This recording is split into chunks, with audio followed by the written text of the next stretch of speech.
Om Swastiastu. Kami dari kelompok 3 pada kesempatan kali ini akan mempresentasikan hasil kerja kelompok kami, yaitu untuk mensurvei sebuah fungsi bangunan butik, distro, dan toko baju. Tapi sebelum kami memulai materi, kami akan memperkenalkan anggota kelompok kami dahulu. Saya sendiri Imade Windu Laung Sastra, NIM 2020 62121 130. Saya Madinah Tasukma Arga, NIM 2020621212129. Saya Ibu Trekana Prasetya Narayana Putra, NIM 131. Saya Anak Agung Madagung Ramawijaya, NIM 156. Saya Ketut Pujasto Laksana, NIM 136. Saya Rian Pramudia Kumaryoga dengan NIM 161.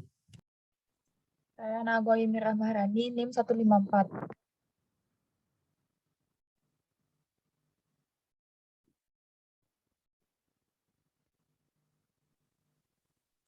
Saya Karya Kusuma Darmadi, NIM 138.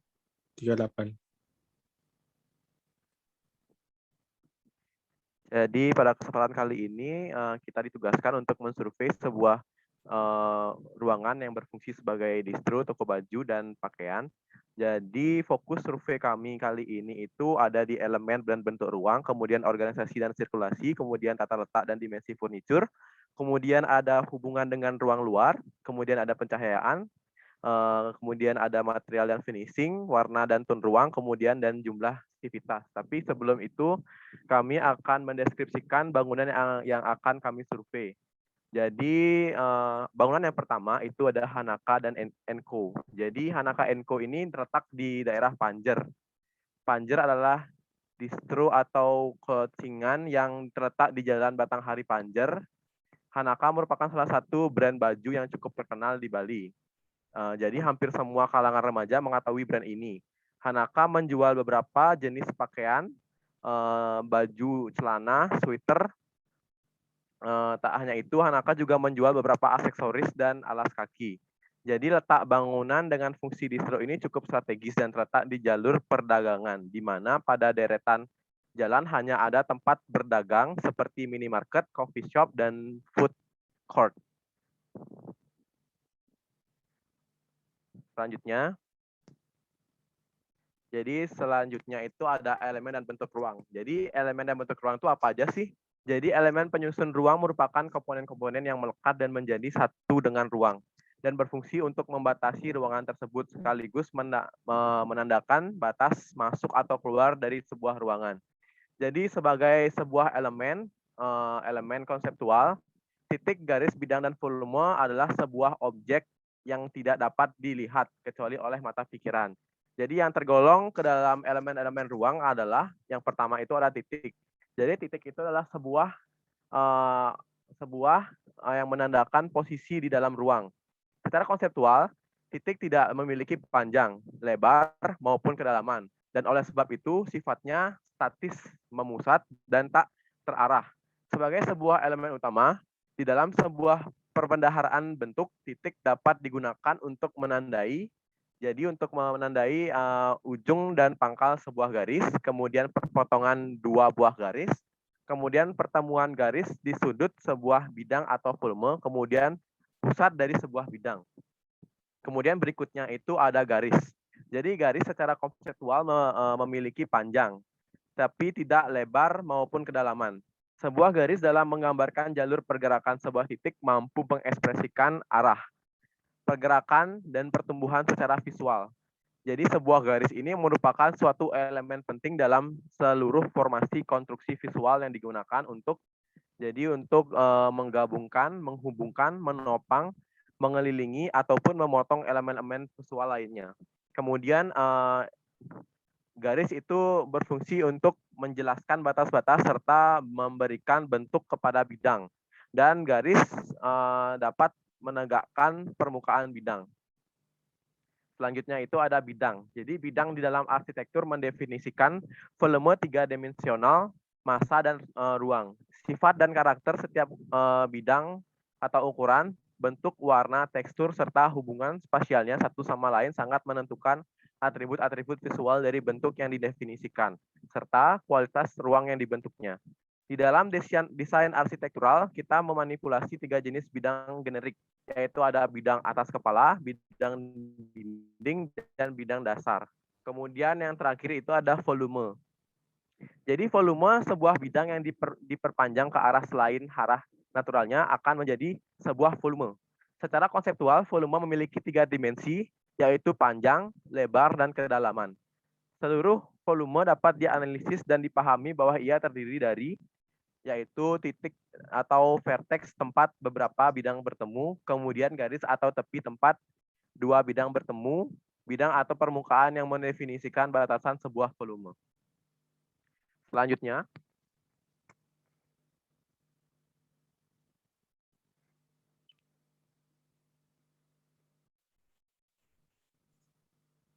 Baik, di sini saya akan melanjutkan presentasi, di mana saya akan menjelaskan jenis-jenis elemen ruang dan bentuk ruang yang terdapat pada bangunan, yaitu pada bangunan Hanaka & Co. Yang pertama ada titik. Pada titik terdapat 4 jenis, yaitu titik perpotongan, titik ujung dan pangkal, titik pertemuan, dan titik pusat. Titik perpotongan pada area pertokoan terdapat di beberapa tempat, contohnya seperti pada kusen pintu dan rak sandal. Lalu ada titik ujung. Pada area pertokoan ini terletak pada roller lampu, spotlight, dan di beberapa furniture. Lalu ada titik pertemuan. Titik pertemuan pada area pertokoan terdapat di beberapa bagian seperti titik pertemuan pada tembok, meja kasir, rak sandal, dan di beberapa furniture lainnya. Lalu ada titik pusat, yang pada area pertokoan salah satunya terdapat pada kaca yang difungsikan sebagai jendela. Next.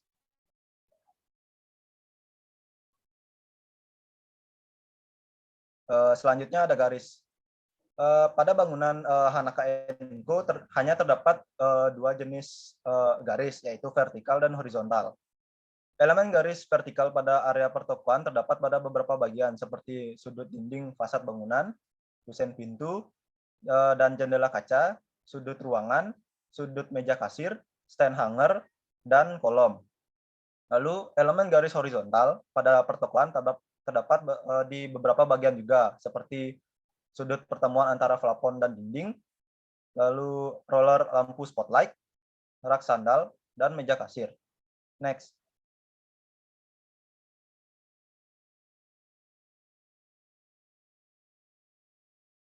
Nah, selanjutnya ada bidang. Pada bidang, seperti yang dijelaskan tadi, terdapat 3 bidang, yaitu bidang atas, bidang penutup atau dinding, dan bidang dasar. Bidang atas pada pertokoan ini terdapat pada area plafon. Lalu bidang dinding yang termasuk pada bidang dinding di area pertokoan ini berada di kusen pintu, jendela kaca, dinding ruangan, dinding fasad, dan kisi-kisi kayu grill. Lalu bidang dasar yang termasuk yaitu pada bidang lantai yang berada di ruangan maupun di teras. Next. Lalu yang terakhir pada ruang bangunan ini yaitu volume. Seperti pengertian yang telah dijelaskan oleh teman saya, volume merupakan sebuah bidang yang diperpanjang ke arah selain arah naturalnya akan menjadi sebuah volume. Secara konseptual, volume memiliki 3 dimensi panjang, lebar, dan kedalaman. Volume yang terdapat pada area pertokoan ini memiliki bentuk kubus dan tidak terdapat banyak dinding pemisah atau partisi sehingga memiliki tingkat volume yang besar pada ruangan utamanya. Volume pada pertokoan ini tergolong volume yang berupa sebuah lubang atau ruang yang dikelilingi bidang, yaitu pergabungan antara bidang atas, bidang dinding, dan bidang datar yang ada pada area pertokoan. Selanjutnya akan dilanjutkan oleh teman saya. Baik, saya lanjutkan untuk organisasi dan sirkulasi. Jadi, organisasi pada bangunan ini menggunakan organisasi cluster, kelompok ruang berdasarkan kedekatan hubungan atau bersama-sama memanfaatkan satu ciri atau hubungan visual. Organisasi cluster disebut juga organisasi kelompok ruang homogen, yang artinya memanfaatkan ciri fisik yang sama, misalnya bentuk, ukuran, atau fungsi. Nah, pada sirkulasi di sini, sirkulasi pada ruang luar dengan parkiran yang cukup luas memberikan kesan sirkulasi yang bebas dan leluasa sehingga manusia dan hubungan dengan ruang luar juga terasa lega. Untuk sirkulasi ruang dalamnya, sirkulasi pada ruangan ini juga sangat leluasa karena space dengan 40% dari ruangan digunakan untuk pergerakan manusia, sehingga sirkulasi antara manusia dengan interior ruangan sangat bebas. Next.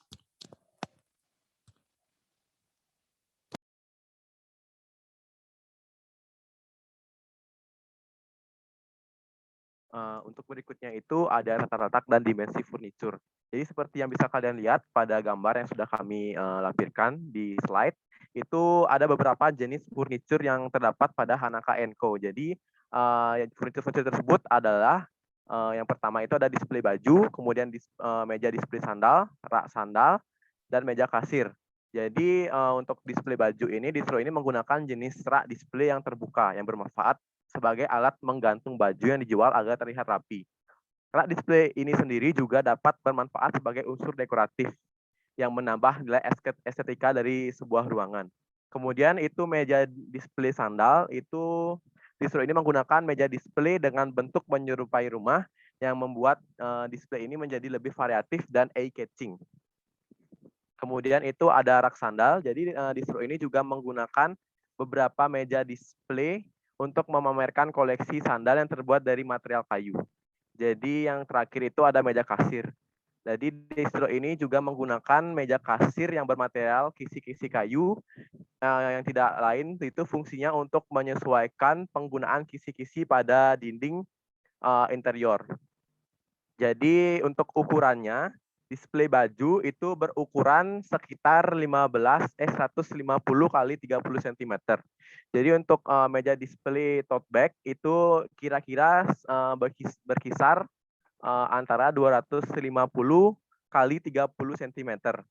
Kemudian ada meja display sandal itu berukuran kira-kira sekitar 200 kali 70 cm. Dan yang terakhir itu meja kasir berukuran sekitar 200 kali 70 cm. Oke, next.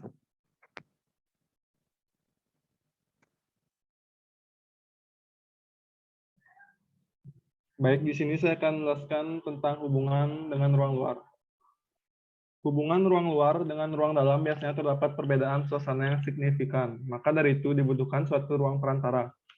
Pada bangunan Hanaka & Co, perantara yang menjadi penghubung antara ruang luar dengan ruang dalam berupa teras dan topian.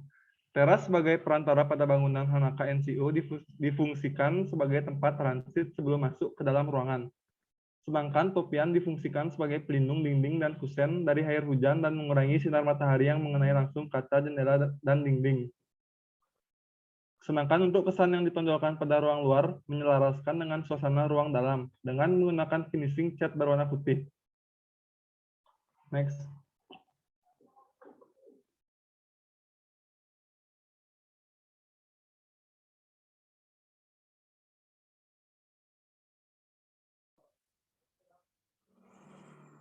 Baik, selanjutnya pencahayaan.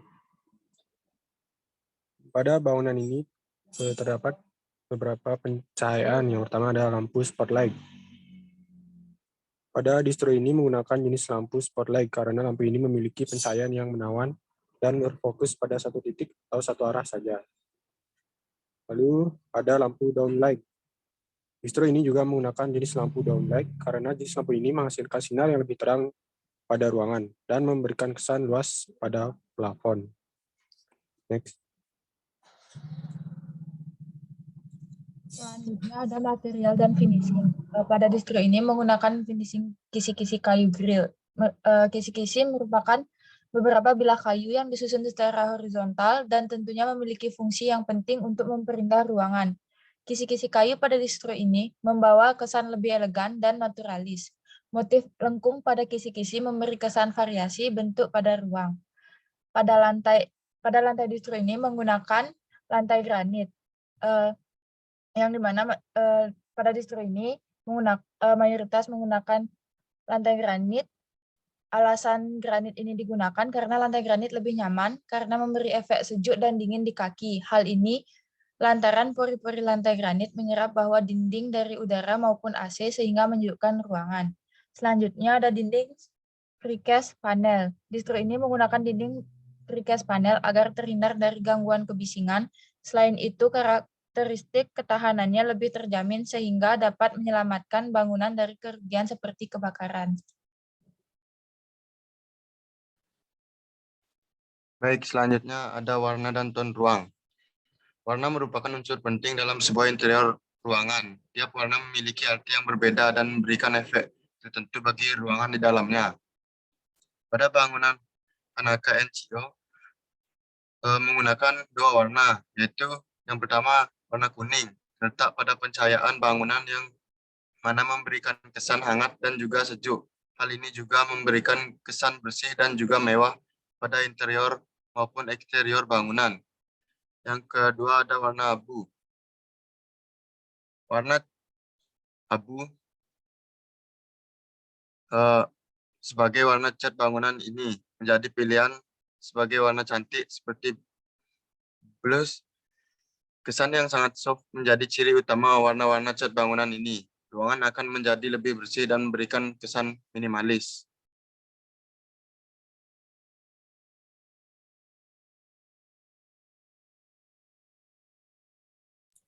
Selanjutnya ada jumlah civitas Hanaka NCO. Civitas Hanaka NCO Panjar dibedakan menjadi dua kelompok civitas, yaitu staf dan pengunjung. Hanaka NCO Panjar ini dapat menampung hingga maksimal 20 orang di dalam ruangannya. Pengunjung yang datang didominasi dari umur 15 tahun ke atas. Kegiatan yang dilakukan civitas pada ruangan yaitu melihat-lihat, mencoba, dan membeli pakaian. Next.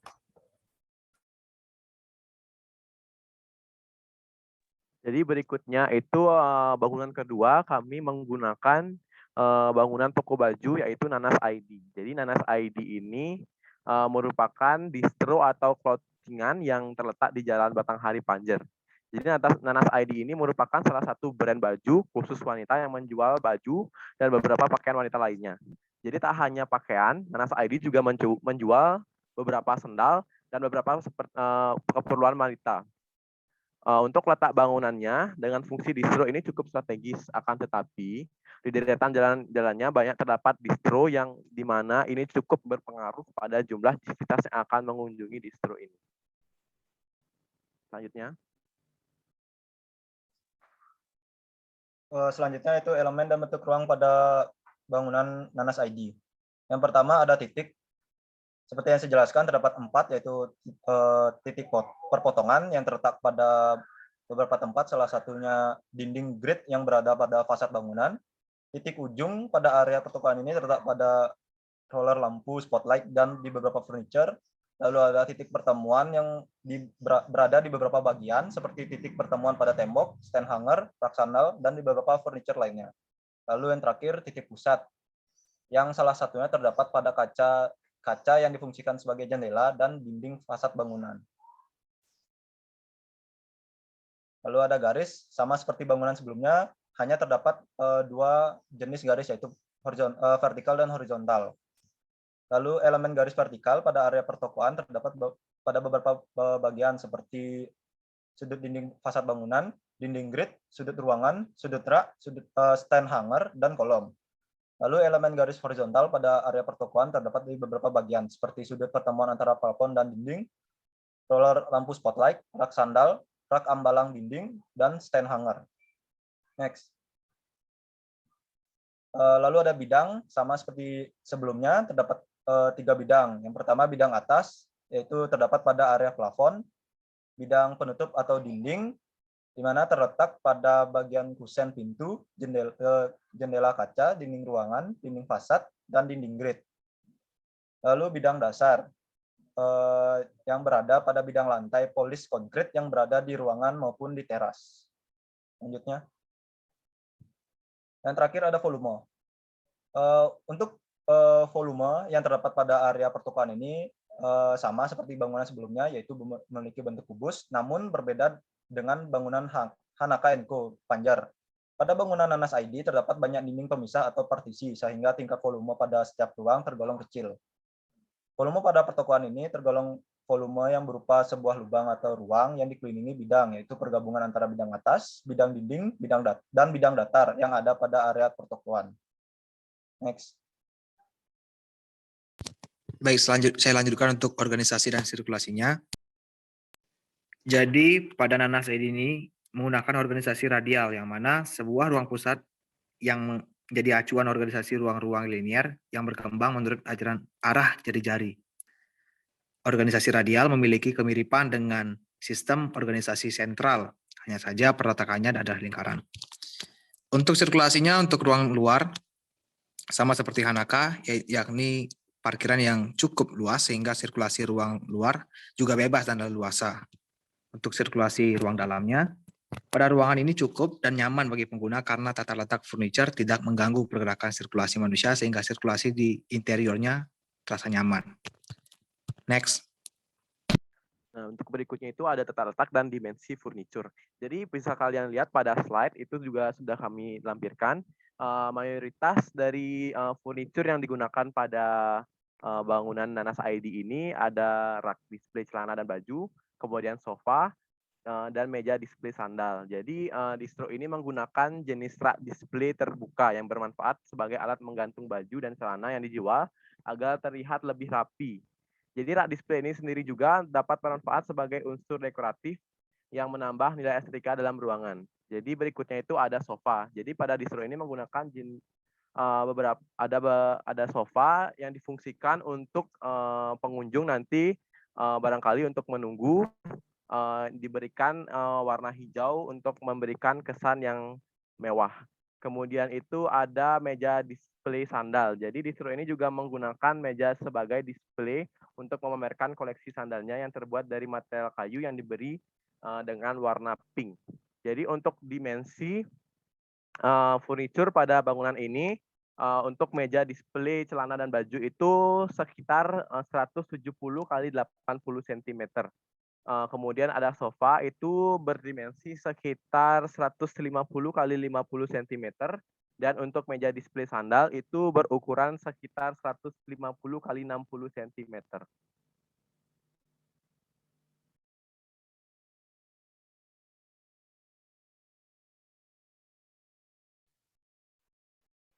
Baik, di sini saya akan mempresentasikan kembali mengenai hubungan dengan ruang luar.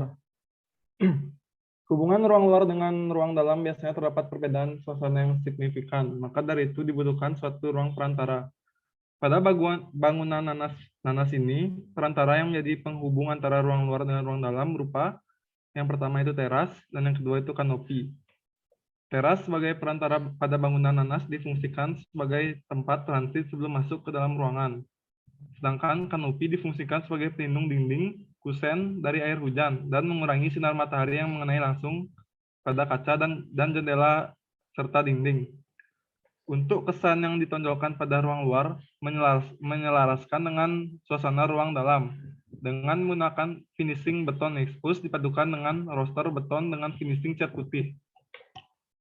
Next.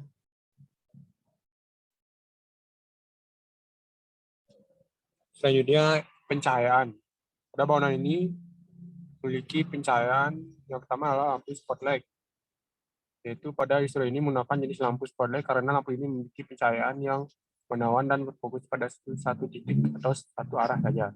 Kedua, lampu gantung. Pada distro ini menggunakan jenis lampu gantung karena selain untuk penerangan ruang dalam, lampu ini juga berfungsi sebagai penambah estetika. Dan terakhir, lampu strip. Pada distro ini menggunakan jenis lampu strip. Lampu ini banyak digunakan sebagai jenis penerangan yang bersifat estetika karena warna dari lampu ini dapat berubah-ubah. Next. Selanjutnya material dan finishing. Pada bangunan Nanas ID ini menggunakan plafon gypsum. Alasan penggunaan plafon gypsum pada bangunan ini adalah untuk membuat tampilan ruangan menjadi menarik, mewah, dan simpel. Dinding keramik bertujuan menggunakan dinding keramik yaitu sebagai pemberi aksen dan suasana berbeda pada dinding ruangan. Selanjutnya ada finishing line wash paint. Tujuan menggunakan finishing line wash paint yaitu agar menampilkan kesan unfinished dengan warna yang berbeda. Lalu ada polish konkrit, adalah lantai beton yang dipoles hingga mengkilap dan halusnya sama seperti granit ataupun marmer. Tujuan penggunaan lantai polish konkrit yaitu menampilkan kesan unfinished. Selanjutnya ada warna tone ruang. Warna merupakan unsur penting dalam sebuah interior ruangan. Tiap warna memiliki arti yang berbeda dan memberikan efek tertentu bagi ruangan di dalamnya. Pada distro ini menggunakan 4 warna. Yang pertama ada hijau, yang kedua coklat muda, dan 3 ada pink, selanjutnya ada abu. Warna hijau terletak pada wallpaper dinding yang dimana warna hijau melambangkan kesegaran dari semua warna yang ada. Warna hijau adalah warna yang paling menenangkan mata. Ini menggambarkan bahwa pada